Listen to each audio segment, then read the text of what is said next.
All right, we got all the mics working here. Everything is working. Sam, Griff, good to see you guys. How you doing? Howdy. Doing good, man. All Thanks right. for having this, putting this How together, and having us on. how long is the other Sam still going to make it? He is. He's recording an episode with his dad. Oh, okay. All right, cool. All right, yeah, we can go ahead and get started. So everybody out there, thank you for joining us. If you attempted to view on X, I tried to live stream over there, but I have to have a premium account to do that. I will be taking care of that in the near future because I want to start doing some long written type of posts anyway. So the next time that I have a stream, I'm planning on it being viewable on YouTube and X both. And this stream was not something that we had planned a week ago. What we decided to do was when they announced Eric's jersey retirement, his number retirement, and everything, we decided that we were going to do an episode to talk about a lot of our favorite memories of Eric Staal, what he meant to the franchise, everything like that. Now, to cap off the last of the technical difficulties before we get started, I was screen capping some stuff, including a short clip that AB recorded for us. It was only about 90 seconds long. Unfortunately, I couldn't get any of that stuff to work, so I think that maybe we can do a eventual second episode where we talk about the things with the video clips. But I have a lot of his stats and accomplishments and stuff pulled up here from his career as a Hurricane and everything like that. So we have plenty of stuff to go on here and to talk about with all that. Sounds like fun. Alrighty. Yeah, it's just I had a little this plan to be a little bit more elaborate, and it just unfortunately didn't work out that way. Um, Either way, we can still do the main subject matter of talking about Eric Staal and everything like that. And then when the other Sam jumps in here, he's free to jump in anytime. But gentlemen, please go ahead and introduce yourselves to the audience, and we will go from there. Even though they probably already know y'all. Go for it, Sam. Well, I'm Sam Driscoll. I'm one of the co-hosts of the Caniac Report. You can find us on X at Caniac Report and on Instagram with the same. But love coming on, so appreciate the invite as always. It's fun to talk and fun to talk about probably one of my favorite players to watch. Yeah, and I'm Griff. Half of Caniac sessions.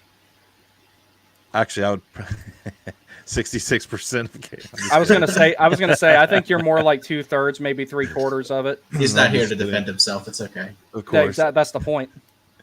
No, The just perfect kidding. time to kick a man is while he's down.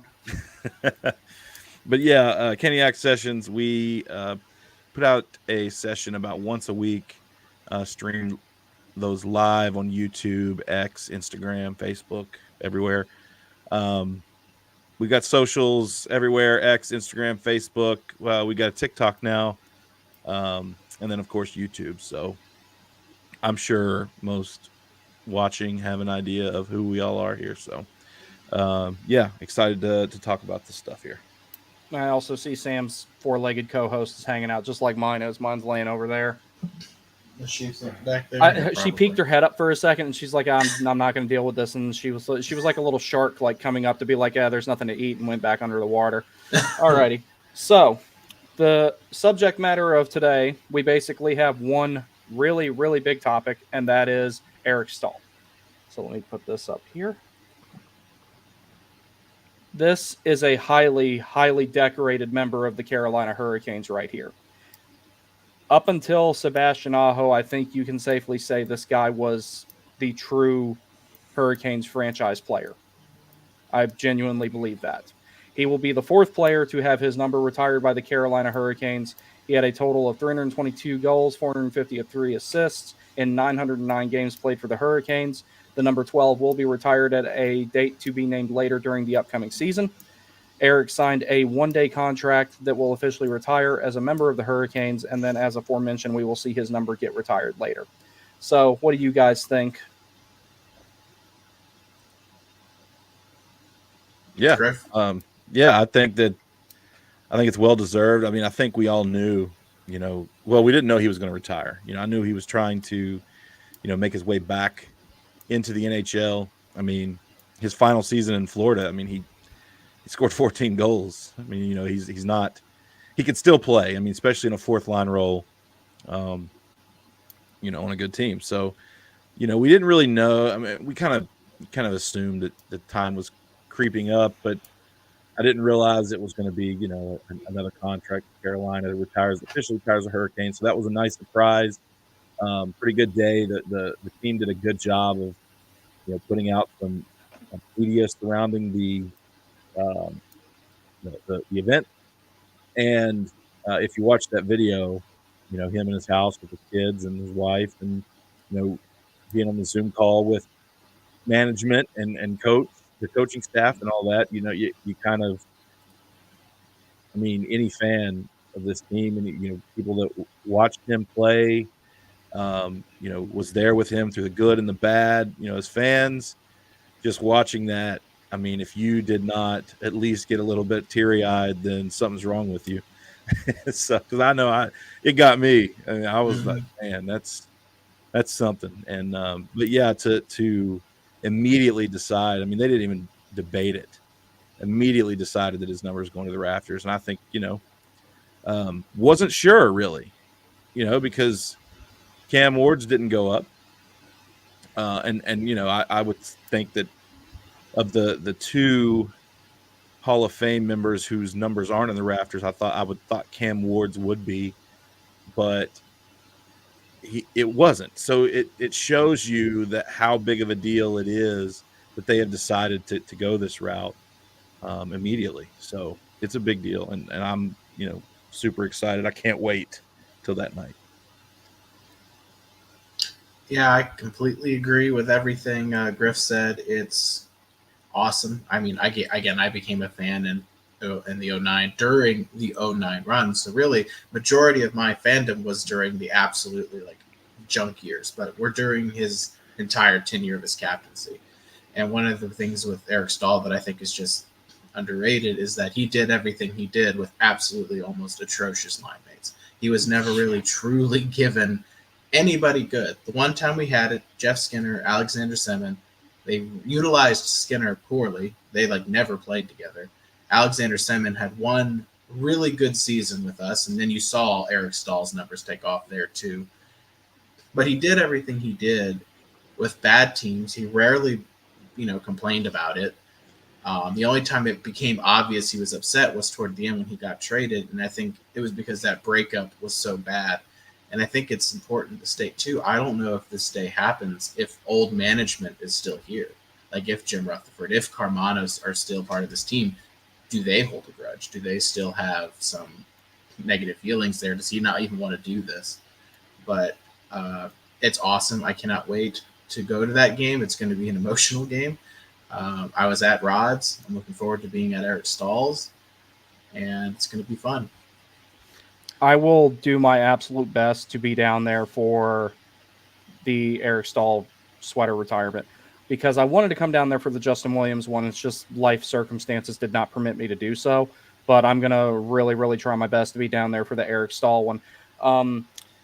And to your point, Sam, I can only imagine what he would have done as a Hurricane if he had a better team around him. And a lot of fans, and at times myself included, kind of scapegoated him and thought that maybe he was the problem, that, he wasn't doing enough and everything like that. But the truth of the matter is the guy played through some really, really bad injuries that he never talked about.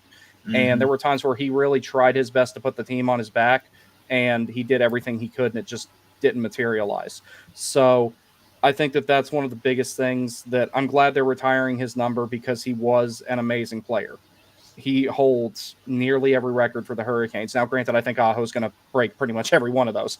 But the thing about it is he's getting the recognition he deserves for trying to drag this team through the mud when it was at its absolute worst. And to your point regarding if the old management was still here, no, I don't believe for a second that this would be on the table on their end. Now, I have nothing to back that up. That's just speculation on my part. Yeah, I don't know. I kind of agree with that, but a lot of the guys, if you watch that video, a lot of the people sitting around the computer were here for, his time, at least a portion of his time. Rod Brindamore was his teammate. I'll go more, instead of management, I'll say ownership. There you go. Yeah, that's what I was getting at. I was getting ready to say. Yeah, like Cormanos and Rutherford in particular. Right. So the two top guys, but everyone else is a different situation. So I think because Eric Tulsky would have been hired by the organization before Eric Staal left. In the not video, long he said he before it, was but- part-time, I believe. Right. Yeah, that right. was in like 2014 that he was part-time. I think Tulski was something like that. Correct. So, yeah, but yeah, I agree with you. I think, but the story is, around I don't remember where I read this, but, kind of the rumors are that Rod was pushing this super hard behind the scenes. Once they found out, and I don't know if you guys caught the interview today where Adam Gold spoke with Eric Staal on his show, slightly I got after busy. noon. Do what? I got busy. I was trying to catch it, but it kept getting delayed, and I missed it. It was really good. They talked a lot about, when Jordan came over and, them playing, getting to play together for that period of time there before Eric was traded. And then, kind of who it affected the most. And then, Adam did a good job of like really talking about some of that, the trouble that was there at the end, but he didn't really kind of make it into a negative, like tone, I guess. So really good interview. And if you didn't hear it, go check it out. But I had a point there, and I don't remember. Hey, what's up, Sam? Hey. I had a point to make by going off on that about that interview, but I don't remember what it was anymore. His injuries. I think it was his injuries. His injuries had a lot to do with it, I think. Because he basically played on like a broken foot for months one season, I remember. Yeah. The season that I was overseas for, or one of the ones I was overseas for, I remember my dad telling me that like everyone was pissed off at him. Then when the season was over, they were like, yeah, he played on a broken foot the whole year because the team around him was so bad that he had to play. Oh, Griff, I think your point was about Rod pushing. Yeah. The scenes. Okay. Yeah. So it was kind of, he said he reached out to his agent about, doing something official. And he said, he kind of wanted to approach Carolina to say, hey, I want to retire a Hurricane because that's kind of what feels right. That's where I spent the majority of my career. And so they made that happen. But legitimately, when he read that contract was when he found out they were retiring his jersey. It was, that was real, right? It wasn't like an acting job for the camera. Like that was real. So if it was an acting job, he needs to be an actor since he's done playing hockey, because like that was just totally like real, the way that when he's reading it and he lights up when he gets to the part where it says on the condition that you come to Raleigh this season to attend a ceremony where you have it retired or whatever it was they were saying, because he was already in like an upbeat type of tone. And then when he read that part, like you could tell his whole world just lit up. Yeah. And you could see his kids in the background, like that was so cool. And so, great job by the organization class. So I'm happy with it. Sam, good to see you, buddy. Yeah, nice to see you too. I had to finish up a podcast episode with my dad. So yeah, I'll definitely be listening to that one in the morning on the way to work. So basically all we've talked about right now, we've talked about like our basic thoughts about what Eric Staal meant to the organization and everything like that. So go ahead and jump in with your input on that, and then we'll move forward with the other stuff that we have here. So Eric Staal, he was a great player. Obviously, he's one of the greats for the Hurricanes. He started out on a high. He won the Stanley Cup his rookie year. He put up insane numbers. Mm-hmm. And while he was really good through most of the seasons that he's been with us, even during the dark ages, I thought mostly he was a bright spot. Now, I did think his past couple seasons with us, I thought losing was kind of getting into his mental game a bit. And I think that could have possibly maybe been the reason why he got traded. But ultimately, I think Eric Staal has been a wonderful player. And he has definitely shown a lot of highlights to us guys around my age who's grown up watching Eric Staal. Like, it's literally my best moment is Shock at the Rock when he scored those 2 goals against New Jersey. I love that. So let me pull another slide up here. And I had the Shock at the Rock thing clipped, but I couldn't get it to upload. So we'll probably do another episode if you guys want to, where we like show the clips and talk about them and everything. Because I picked out a lot of his best moments. I just didn't get it done, and for some odd reason, a lot of stuff wouldn't upload. So let's see here. So this is from the article that Walt Ruff wrote when they officially announced that Eric would have his number retired, saying, selected by Carolina with the number 2 pick of the 2003 NHL draft, Staal had 1,063 points, 455 goals, 608 assists, and 1,365 games with the Hurricanes, New York Rangers, Minnesota Wild, Buffalo Sabres, Montreal Canadiens, and Florida Panthers, and 64 points in 104 playoff games. Eric Staal, I'm going to do that at least a couple of times, boys. I'm just going to give you a heads up now. Eric Staal was Hurricanes captain for 7 seasons, 2009 to 16, and the team's leader in games, 909, goals, 322, assists, 453, points, 775, since the franchise relocated from Hartford in 1997-1998 season. His best season was the Cup year, 2005-2006, where he earned a career high of 100 points, 45 goals, 55 assists, and had 28 points in the playoffs. Eric Tolsky says that Eric is a uniquely central figure in franchise history. Throughout his time in the Triangle, he made an immeasurable impact on his teammates, the organization, and the community. We look forward to raising number 12 to the rafters and celebrating the career of a man who has meant so much to hockey fans in North Carolina. And in regards to the stuff that he's done in the community, I've got a slide about that later with what him and his brothers have done, or this whole family for that matter, has done with the Staal Family Foundation. Now, here's some of the numbers from his career. I also highlighted his OHL numbers and everything in here, where he was with the Peterborough Petes for 3 seasons. The first season he played with the Hurricanes, and then the 1 season he played in the AHL with the Lowell Lock Monsters because of the lockout. Then when you look more at his overall numbers, I've got all of his seasons here, but I've also got his on the right side, on my right anyway, or his point totals from all of his seasons that he played with the Hurricanes. So this guy was very impactful, and like I said, I can only imagine what he would have done if he had a better team around him. Yeah, I mean, look right there in the Cup year, 05-06. That was a heck of a team, right? I mean, you had some dudes like on that team, and 100 points, 45 goals, 55 assists. That's insane. No matter what year it is, or no matter who's on your team or who's your line mates, like that's still 100 points, still very hard to do. So that just shows you right there. He was one of the first players to do it in the post-lockout era. I think there were I can't remember how many there were, but I think there were only 3 or 4 players that had 100 points that year, because that was the first year after the lockout. Like, he adapted to that game really quick. Yeah. It helped. I mean, he was brought into the team. He was brought into the league the year before, I believe, was his rookie season, and then this was his full first season, I think, with the team. And well, I guess 2 years before. But Eric Staal, he was a fast player, powerful player, great shot.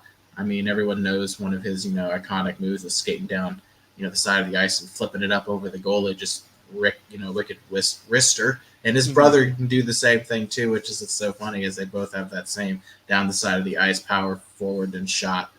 And it showed. I mean, Eric Staal had over 40 goals in 05-06, and then the 08-09 season he had another 40 goals. I think those are the 2 best teams that he played with, and those are the 2 times he got 40 plus. So just again, imagine if you put Skinner with Staal their entire time together, Staal probably has an extra 10 points, and you add those seasons. And then again, if we had been willing to spend some more money and get a couple of more players to put around him, or committed to a complete rebuild at least 1 year under Staal, I think we look a little bit different during that 10 years. But I mean, those points, like you said, he was the guy here. No one really came close to him when it came to points, but they never were. You never had anybody there. Jokinen, Ruutu, maybe. I mean, they didn't really play with Staal. Yeah, and I would say too, like, if you remember that year when they won the Cup, they kind of helped foster in a new era of hockey, because we're moving out to the dead puck era.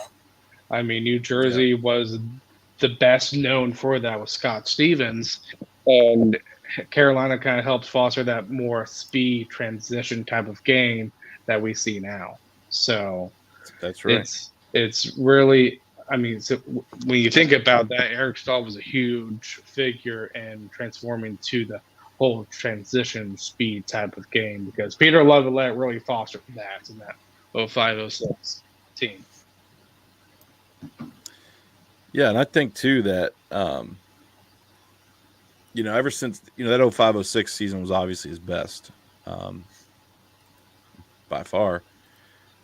I don't remember how many seasons it was that he scored over 40 goals, but I believe it was twice in Carolina, and then once in Minnesota, and that shows you that he was in Minnesota, which was where his the second longest tenure, in the NHL with a single team.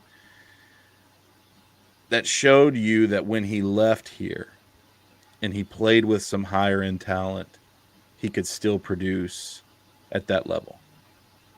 Right? So that is indicative of that right there. I just wanted to point that out. No, I absolutely believe that. And then I would want to just say, for all of the fans out there who said, oh, they always loved Eric Staal, the reality is about 30% of them are lying. Because that makes sense. Because they didn't. And it was a thing. I get very attached to players who've been here for a long time. So I could honestly say, like with Cam Ward, with Eric Staal, Jeff Skinner, I didn't want to let go of either of them. So when we traded Eric Staal, I was about as mad as could be. Jeff Skinner, furious. Cam Ward not signing here, I thought was disrespectful by this franchise. But, it was just a lot of this. The sad thing is all these guys are looked at as heroes and gods too, I think, by fans who truly loved this team, and probably by the ones that stuck around and went to these games when they were really bad. Like those guys, like those fans who went during that 10-year drought and watched Eric Staal and Cam Ward play. We love those players. We love them because we only ever wanted them to succeed, and we understood watching how great they were and how great they could even be with the right team in front of them. It's sad that for a lot of times the bad noise around those two players in particular came out, I think, which is unfortunate, but I believe it's a slap in the face to those people. Rightly deserve to see Stahl's number go up into the rafters, and it's great for the player to have the right ending as a Carolina Hurricane. I agree. Because I'm one of those guys that I'll admit I kind of scapegoated Staal in my youthful ignorance. That I thought that maybe he was the biggest problem, but it wasn't until after I was a little bit removed from it and looked back on it and realized he was trying to do everything himself. Though he didn't have the best team around him. So, whereas if Eric Staal could be 5 years younger and be on this team now, I can only imagine what he'd do. I can only imagine if he was playing with the team we have now. If you put him with Seth Jarvis or Andrei Svechnikov, what would he do? What type of production would he have? How revitalized would he be? I wish they had brought him in last year. I remember that. Me too. To be fair, I've been saying bring in Eric Staal for the last 6 years. the first podcast I listened to, the first episode of Caniac Report I listened to, and when we were kind of worried that Jack Drury was never going to get going, you guys were saying, just sign Eric Staal. I'm like, you know what? I'm okay with that. Do it. Yeah. Then we know who 3 and 4 is. You got Aho for number 1. KK looked like he was going to work out at 2, which I think he still will. I'm not giving up on that just yet, but that's a story for another or discussion for another video. But, when you guys were saying to bring him in last season, I was totally fine with that. We're going to have to pay him, what, $1 million? $1.5 million maybe? I think his contract in Florida was league minimum. Oh, it was. You're right. Yeah. Mm-hmm. I mean, I would have been willing to give him the hometown $950 or something, but I mean, he would have been happy to come play with Jordo. I mean, just to do it again. According to Adam on a Gold, competitive George team. Staal was pushing. George Staal was pushing. He was saying, I know a guy. You need a center? I know a guy. You need a center? I know a guy.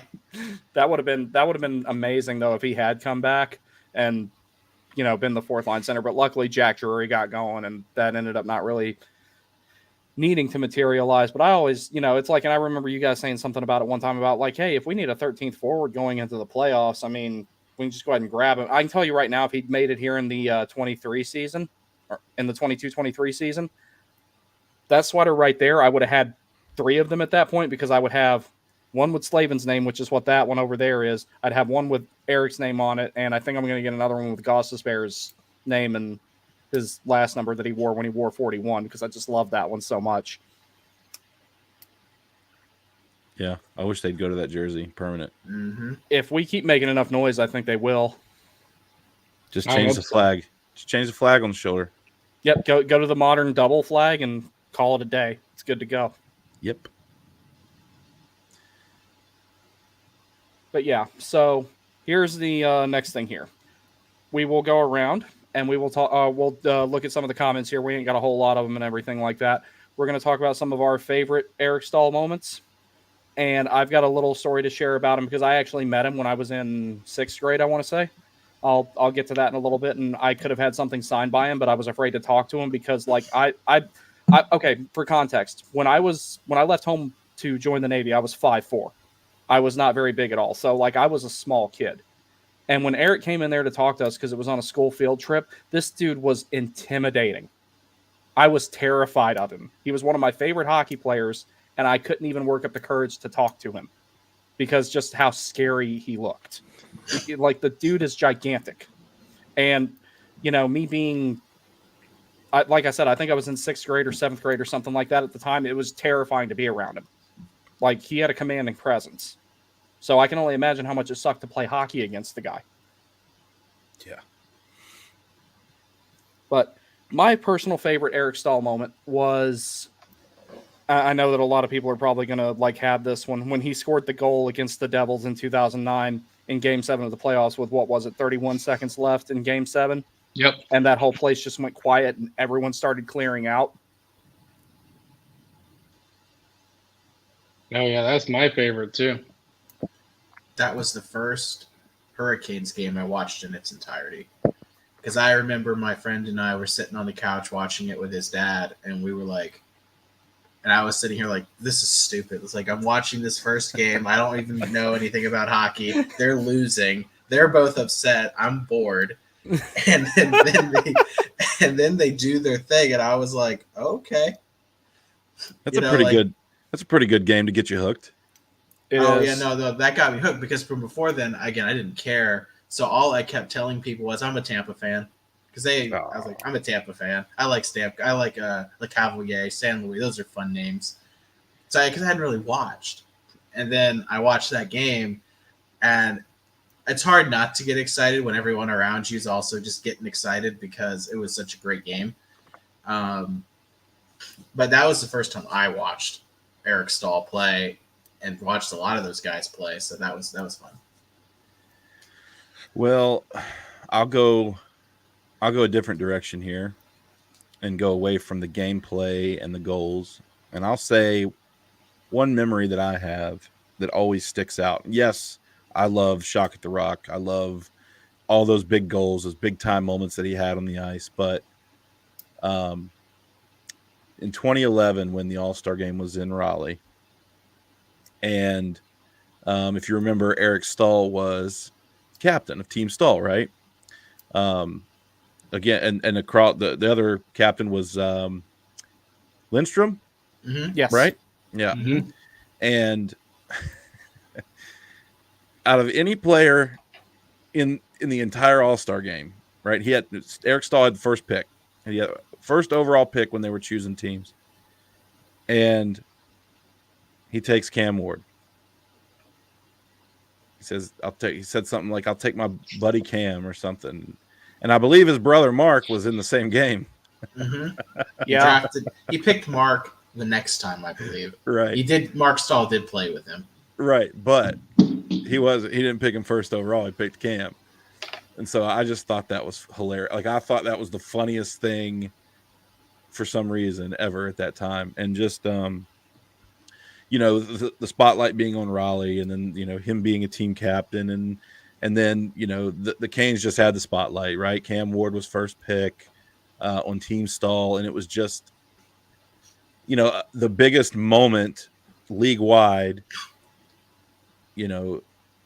other than winning the Stanley Cup until the Stadium Series, right? So that was just a big time moment. He was directly involved, and that's just something that'll always stick in my mind.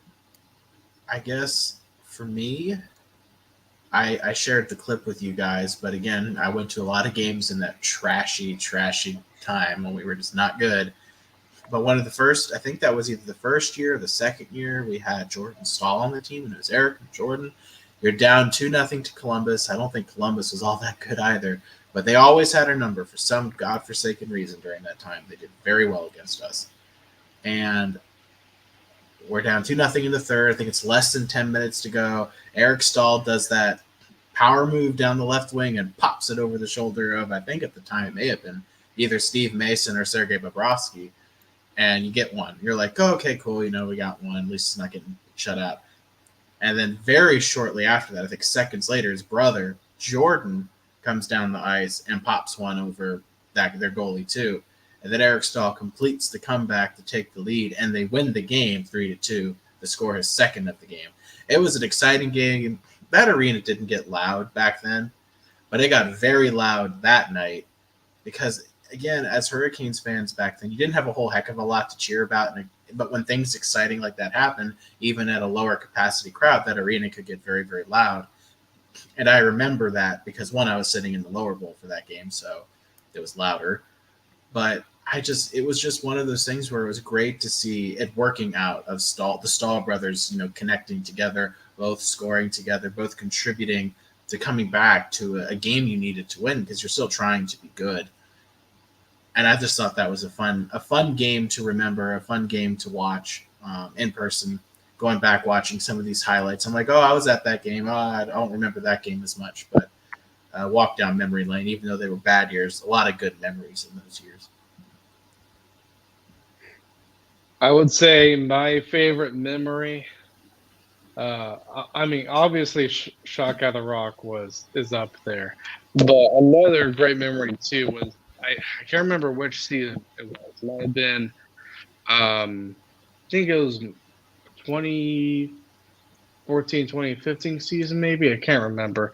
But it was the last game of the season against the Rangers, and obviously we're rushing against his brother Mark. We have Jordan Staal there, so we bring up Jared Staal. And seeing all of the Staal brothers on the ice was an epic moment. Wow, speaking of that, I actually had that photo right here. Because so I wanted to show like the foundation that him and his family started, that they started to like raise money for families where they have children with cancer and everything like that. I knew that this was a big thing, but I didn't realize they'd almost raised $5 million. Like, they're well on their way to raising $5 million. That is amazing. So like when you see the advertisements at the game for the Staal Family Foundation and everything, that's what it's for, and that's how much money they've raised. And of course, Eric comes from a hockey family. We all know who his brother Jordan is. We know who his brother Mark is. Of course, the aforementioned Jared, who's still involved with hockey. He's actually a coach for the Charlotte Checkers now. But yeah, no, it's like as great of a player he is, I think, he seems like a great person too. I just wish I could have told myself that when I was in 6th grade, because so we went on this field trip and I had one of the old away white sweaters that my dad gave me. Back in the day at the Fayetteville Force games, they had that's how long ago this was. This was the Central Hockey League. This is a long time ago. And we would go to those games and my dad would have me wear one of his 2 Hurricane sweaters. He bought 2 of them at Sports Authority back in the day in Fayetteville. He had a Sammy Kapanen one and he had a blank white one. He gave me the blank white one to wear. And they had this promotion called Kane in the Crowd where they would randomly pick someone wearing Hurricane stuff at the Coliseum and give them 2 tickets to go to a Hurricanes game. So I always wore it for that reason. We never won that, but there was one day we went on a field trip up there, and I can't remember exactly what year it was, but I do remember specifically that Marty Murphy was still playing for the team because he shot a puck at the glass and it scared the shit out of me because we were standing down there watching him practice in PNC Arena. So we go up to one of the suites or something like that, and we meet the players and everything like that. And I had the sweater with me, and I wanted to go ask him. It was him and Jesse Boleries, and I wanted to go up and ask him to sign it. But this guy, I don't know if it was because Jesse Bolleries was there too, and I was just double terrified, even though I liked both of them. But I was just like terrified to just go ask him to sign my sweater because Jesse Bolleries had just got done talking about how like Eric Staal had just bought this new Escalade and everything else, and it was yeah, it was just funnier than hell that I just couldn't like get myself to do that. But you know, from everything I remember and everything, he was a really nice guy. He was really, really like, you know, easy to talk to and everything for everyone else but me, apparently. And he interacted with everybody like he was just a normal everyday guy. He didn't act like that he was like some NHL player, not from what I remember anyway. So I don't know if any of you guys ever met him or not, but I did briefly. It was a pretty cool experience. I've met Jordan, Eric, and Jared. Oh, that's Briefly. cool. Met them all briefly. They used to have a Caniac carnival at the arena during the bad years ago. So I had gotten stuff signed by him and his brother, a couple of old stuff that I had. I don't know where one of them is anymore, unfortunately. But a funny story about Jared Staal. I was in the line and my friend in front of me, his phone rang. And Jared looks up at him and he's like, "Oh, is that your girlfriend calling you?" And my friend just like blushes and he's like, "No." And so Jared had a very big sense of humor as well. So, I mean, again, Eric was quiet. You know, Jordan's quiet. You know, those guys is quiet. Jared, I could say Not so Jared's a little much. different. Jared's a little different than Eric and Jordan. I mean, Eric's louder than Jordan, but it was interesting. The whole family is fantastic. You had the Staal Family Foundation up there. Again, I've met all but Mark, and they're all great people. I mean, they're all really friendly. They're all nice. They all will have a quick, brief conversation when they're signing the thing that they are. You know, they don't act like they don't want to be there, which is really cool. But they're great people. I went to an event once. It was Faith and Family Night at the arena. This is years ago, and Eric Staal and Cam Ward spoke to a bunch of people with FC. It was an FCA related thing. So, you know, those guys, they valued the community. And I thought that was really cool. No, I've never gotten the pleasure to meet any of them. Those years I was, you know, the years that Eric Staal played here, I was all over the country, all over the world, really. I watched Game 7 of the 06 Cup Final from a MWR tent in Fob Anaconda, just north of Baghdad. So, Well, I'm glad AFN worked that day because there's a lot of times on the ship it wasn't worth a damn because it went off the fan wire antennas and it's like, oh, cloud in the sky. Nope, no TV for you. It's gone. Yeah, no, we had it. We had a couple big screen TVs in the MWR tent at Balad, and we got to watch it. But yeah, those years I was all like, I separated from service in December of 2016. So, you know, it's kind of the way. So I didn't make it to Raleigh very often, obviously, during those years. So.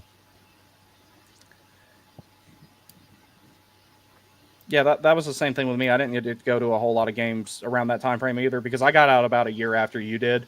And even with me being relatively close in the Hampton Roads area, it's just the constraints of the military don't permit you to do things sometimes. And that was just one of those things where I didn't make it down there for games a whole lot. If it was a Saturday game, it was easy because it was only 3.5 hours. I go down, I come back, and this is before I had any responsibilities, no girlfriend, no dog, none of that stuff. But I do remember that the last game I saw Eric play, I want to say it was the season he got traded, and I want to say it was in early February timeframe, and I was actually at home the weekend after he got traded, and when the Rangers were coming up here to play, when they honored him with the little video presentation and everything, I tried to get tickets to that, and it was totally sold out. And that was before, like, you know, this was several hours before, so I'm thinking, okay, sure, I can get one at the last minute. I'd gotten used to being able to do that there because, you know, not as many people were going to games because the team wasn't as good. But that night, they sold out quick, and I think that they really did because people wanted to see Eric in the building, even if he was wearing the wrong sweater. One of the reasons why I try to not criticize players too much is how much I criticized him, because it was totally unwarranted, like how much I criticized him. You know, it's like absence makes the heart grow fonder, and it was after he was gone from this team. I was like, wow, it was bad before, but without him, it is worse. It was rough. It was rough after he was gone. Yeah. Do you remember when our first line was Jordan Staal, Teuvo Teravainen, and Sebastian Aho? Yeah, say line. Holy shit! That was right after Eric was gone. That was a couple of years after he was gone. That was our best line. Yeah, it was. Man, we've come a long way, haven't we? All right, let's Yeah. get to some of the comments here. That's the good thing about being good and relevant is you Yes. don't have to worry about seeing your favorite players get traded all the time. Yeah. BG, what's up, buddy? Thank you for making the thumbnail and the little graphic for us, pal. It looked really good. You did an excellent job with that, as always. Good to see y'all, brothers. Yeah, good to see you too, pal. Dylan, what's up, buddy? When Jordan retires, it's going to be extremely difficult not to see a Staal out there on the ice for the Canes. Yeah, that will be weird because it's 21 years now straight that we've had a Staal on the team. 2003 until now. Maybe we could draft one of their sons or something. Let's pull a LeBron and Bronny here, and let's. Well, his oldest is getting close to old enough to be drafted. Whose? Eric's. Eric was the first one to have a son, right? I think so. Son's gotta be. I think 13 or so, too. 14. Okay, so we have to make Jordo, like, we have to bully him into playing longer. I mean, good luck, but, like, I'm terrified of him, too. But Dylan says, my first time watching the Canes was in 2002. That's around the time I started watching, 2001, 2002 time frame. Because my dad the whole reason my family got into hockey was when the baseball players went on strike in 94. My dad started watching hockey, and then, like, I'd watch it with him, but I had no idea what was going on because I was a little kid. But then, as I got older and I started understanding more than guys beating the shit out of each other with sticks and whacking a black vulcanized rubber disc, then it started making more sense to me and everything. And, it's a fun game to follow and everything like that. If I remember correctly, Cam beat Tim Thomas in the fastest skater. In the All-Star game, yes, that was really cool how they did that. The Tim fastest Thomas skater tripped. competition with the goalies. Yeah. I think Cam would have beat him anyway. I didn't see anybody trip.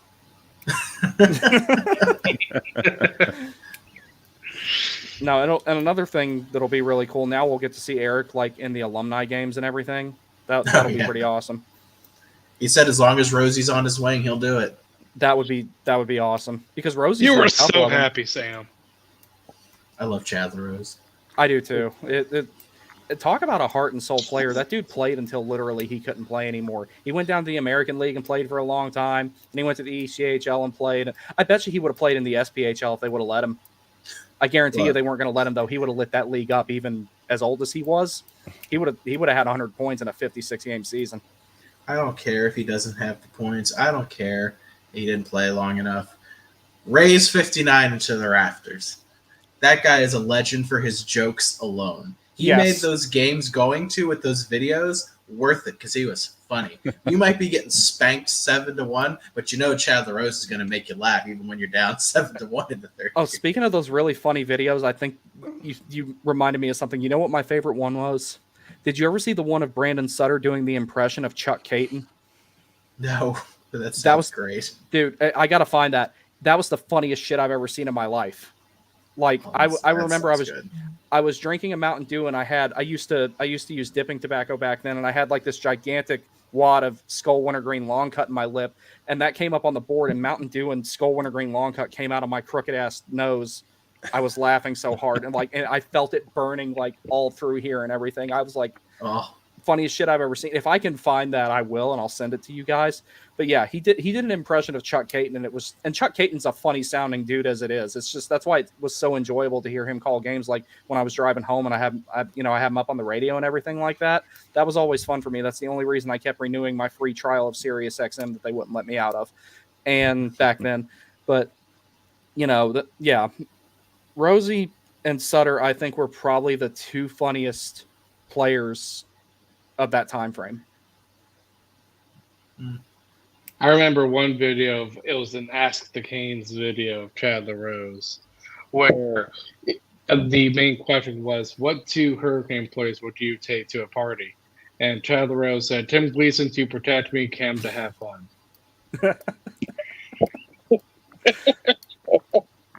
That sounds... And my favorite recent one was where they do the kid masterpiece thing, and somebody drew Yes. Jarvis, and Jordan Stahl's like, "Who's this guy? He looks dumb," or whatever it was that he said. I was like, "Oh man, they did him wrong." Yeah, those are good. Let's see. Dylan says, since you were always an MLB, I seen where I believe Doug Worf saying expect NC to get an MLB team, probably located in Raleigh. Wonder what they'd be called. So me and a friend of mine were discussing that, and that actually does have like a decent amount of impact on the Hurricanes, because a stadium series in an MLB facility in Raleigh would be really damn cool. I would love to see that. Like, I'm still going to be a Braves fan, so whatever that team is called, fuck them. But like, I'm still going to be a Braves fan. But I would love to see that just for the standpoint of like the Hurricanes having that type of like another professional team in the area to collaborate with other than the Durham Bulls. And that's not me hating on the Bulls at all, but having another league at the highest level of its respective sport for them to do things with, that would be really, really cool for the Canes. And I think that also has a little bit of an impact on. So two things I think about when it comes to the building renovations and the MLB team. The reason why the roster moves that were made this year for the team to be competitive for a long time is because it's going to kind of parallel with the building renovations. You don't want the team being bad as the facility is getting better, because you want people to stay excited and keep coming to games and everything like that as those renovations are completed. I think that it would be ultimately really good for the Hurricanes in a lot of ways for there to be an MLB team in Raleigh. I support an MLB team coming to Raleigh. I just won't cheer for it. Unless they're playing the Phillies. Care. I don't really care, so I guess I can make them my team and not feel bad. Yeah, no, that makes sense. I don't know what they'd. I was thinking the Oaks. Could be. I don't really. Would they call them? Would they be called Raleigh, or would they be called Carolina? Right. I think they'd go Raleigh. Well, everything is Carolina. Mm-hmm. The Panthers, the Canes, the well, I guess the Charlotte Hornets. Well, the Charlotte Hornets and the Charlotte. I don't really count soccer, but. Mm-hmm. Do you think they would try to pair it with the Hurricanes? So would it be Storm themed? If it's Dundon, do you think he tries to keep it in? I don't know. I think if it's Dundon, he at least keeps the colors very similar. He probably tries to connect it as much as he can to the. I'm good with the colors being similar. Yeah. I don't know. I couldn't even begin to start to guess a name, what they'd be called. That's an interesting thought. The only thing that me and my friend came up with was the Raleigh Oaks, because bats used to be made out of oak and all that type of stuff. I think that would be. That's actually a pretty good guess. Yeah, him and I came up with that. It was my friend Jeremy, the one that came down there with me back in January, where me and AB had to come up there and chase those guys out of his seat when y'all were sitting up there. Those Sabres fans that showed up to a Hurricanes versus Stars game and decided to cheer for the team that beat them in the 1999 Stanley Cup Finals, because that makes a lot of sense. All right, so do we have another slide for the stalls? No, that was Eric? it. This is not that was it as far as that goes. Sorry about that. We just all good. Yes. Oh, here's an interesting thing. NHL Network released their projected lineup for the Canes. Agree or disagree? I disagree with that about as hard as humanly possible. That is nowhere near remotely accurate. Nope. Two of those guys aren't going to be in the NHL next year. They're going to play in Chicago. No. Yeah, Yost and Robinson. No, they're not going to. I doubt they'll be on the team. Jost wasn't on there. I think it was just Robinson. It's just Robinson. Yeah, I saw it. And I just kind of immediately discarded it because I was like, yeah, this ain't right. Yeah, Brendan Lemieux would play before Eric Robinson would play. I agree. And I think Nadeau makes the team. I think he's going to make the team because we need the production, and he's got a scoring touch. He also wouldn't leave. He wouldn't leave playing top minutes in college to play in the American Hockey League.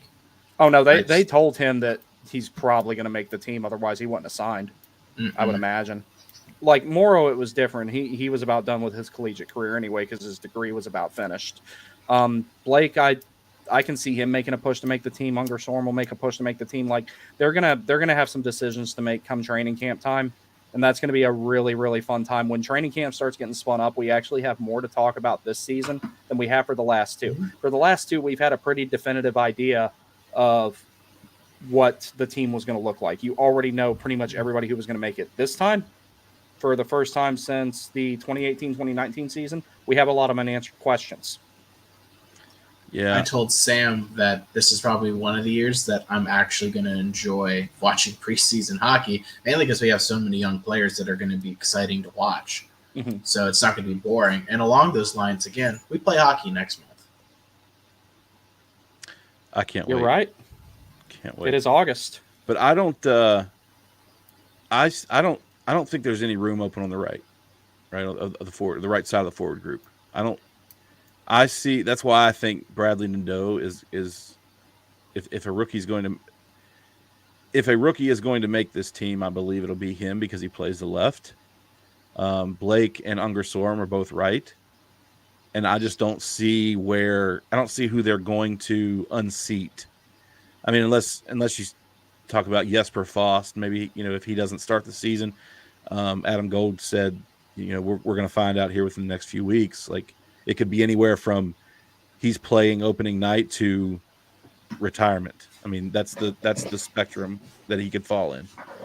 And so if Foss doesn't start the season, if he winds up on LTIR and there's a spot open on the right, then that's when you might see that.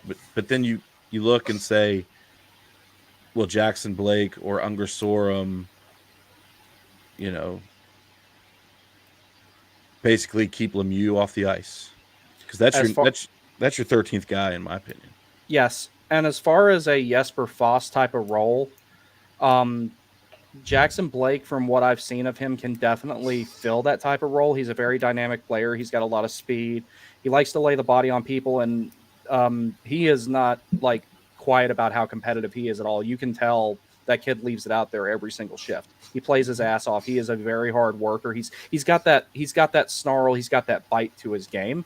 So him being on a checking line with Jordan Staal and Jordan Martinook could be a really good line. And then those are two guys that'll be really good for him to learn from, because Jackson Blake, being a Hobey Baker finalist, yeah, he's got a lot of skill, but the biggest reason that he got that far was because of the effort game that he plays. He has almost a perfect mix of the two, in my opinion. So I could see, if Jesper Foss is not on the opening night roster, that Jackson Blake is that guy on the fourth line. That's a distinct possibility.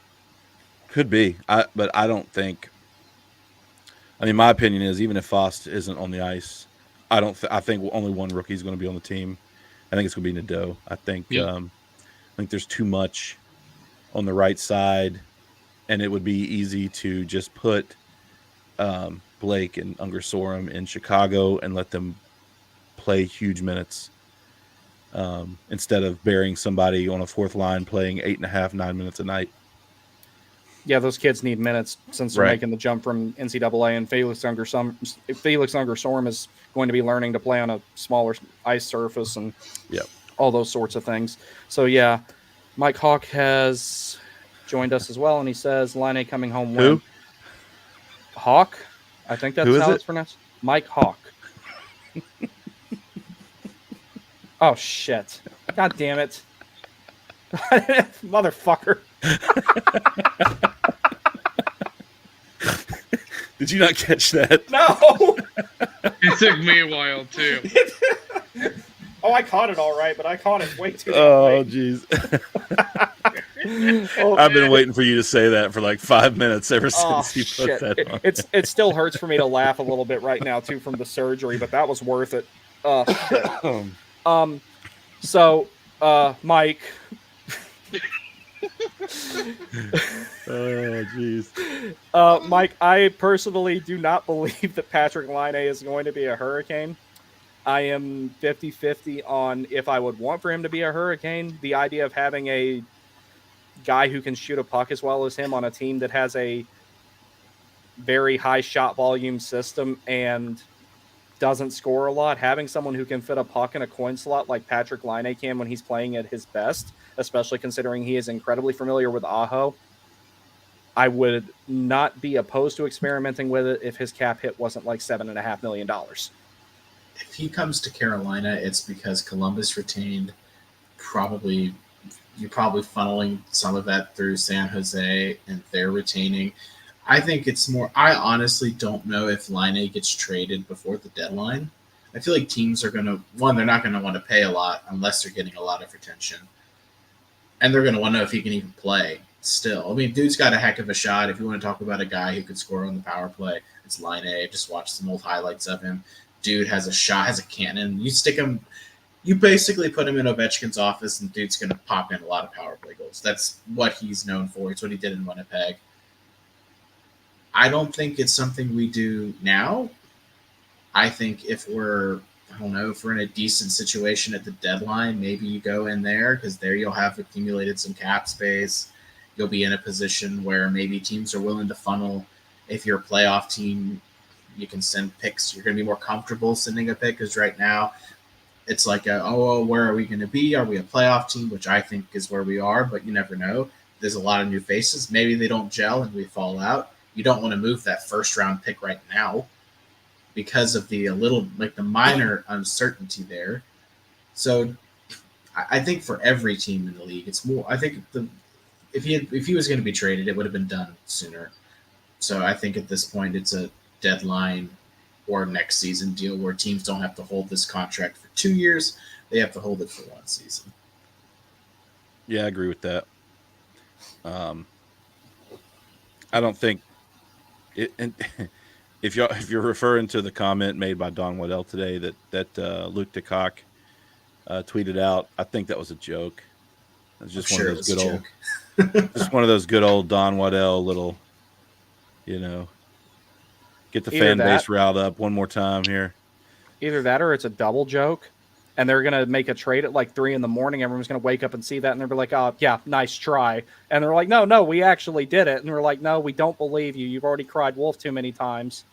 And then we go to watch preseason, and we're like, "Oh shit, that is Patrick Laine. It was real." It's all a big mind game to him. That's someone who I've met twice, and he's really cool. Don Waddell is he's like a mafia boss, but like not one that will like kill you and your entire family. He's just like. But the 2 times I met the guy, I was like, he reminds me of a mob boss or like a Batman villain or something. It's really just, but he's nicer, like the nicest guy in the world. Sam and I were at the Ale House for Cam Ward's night where he came in and he talked on the radio with Mike Maniscalco. And it was funny because during it, maybe right around during one of the breaks, Don Waddell comes over to our table and he's like, "Hey, how's it going?" And he's like, "Hey, scooch over." So the person at the table with us scooched over and he just plopped down with us with his drink and just chatted with us for a little bit. And then he took a call from his boss. That's awesome. That is awesome. But yeah, at this point, I don't even know what a trade for Patrick Laine would look like. If they were to like pull the trigger on it right now, I don't even know what that looks like. I mean, you got to think KK's part of that deal. I mean, it has to be, right? Money wouldn't work if you didn't.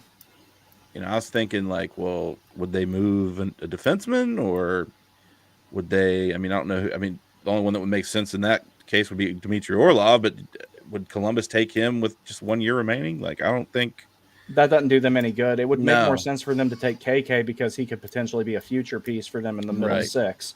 But the prospect, maybe. I don't know. Yeah, something like that. And then you'd have to probably send a pick to a third team to broker the deal there and retain some salary so you could actually make it fit. It would just be, I mean, it's not out of the realm of possibility. I mean, it could technically happen, but I think the more like Sam above me here said, I think it's more if he's still available at the deadline and we're in a good spot to make a run or make a push, maybe they visit it after they see what he's done all year.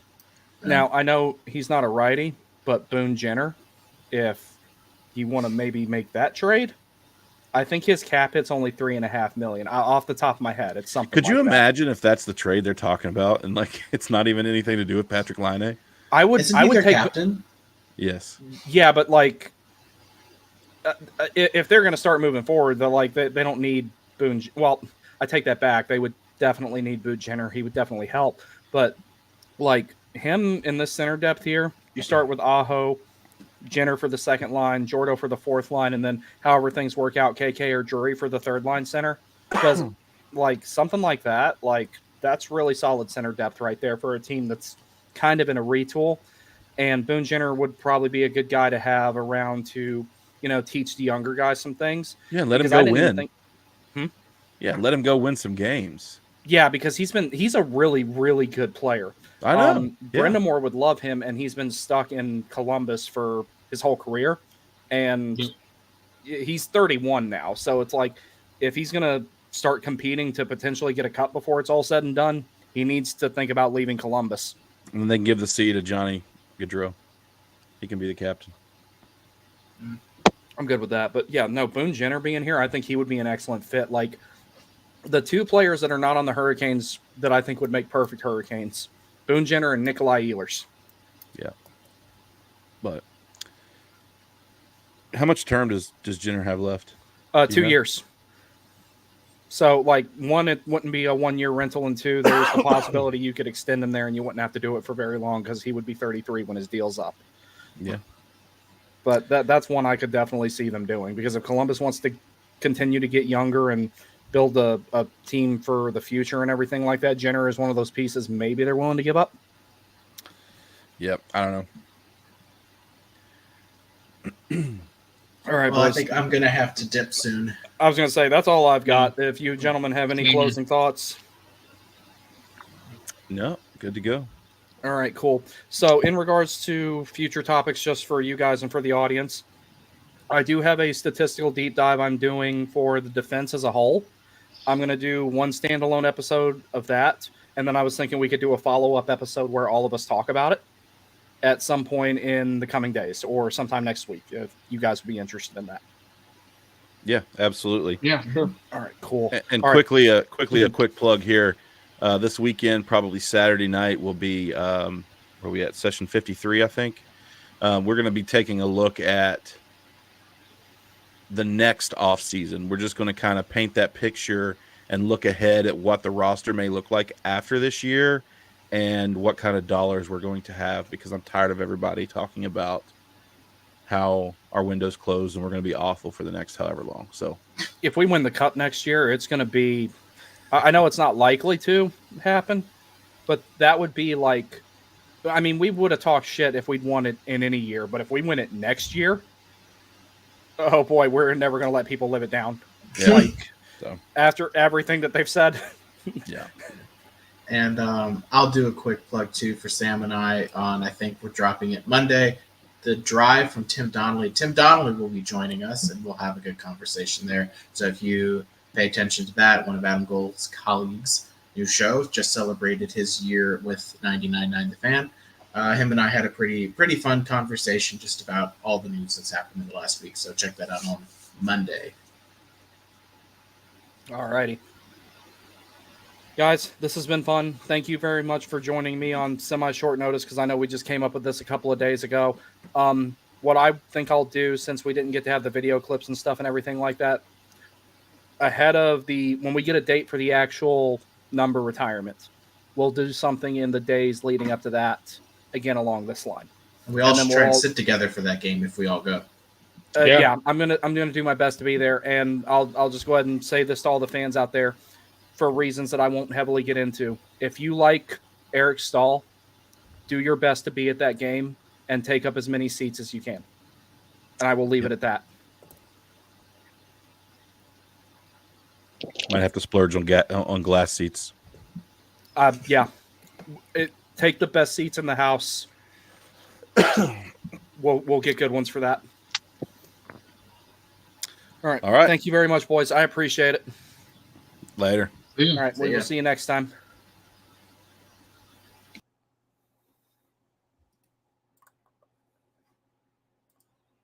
All right.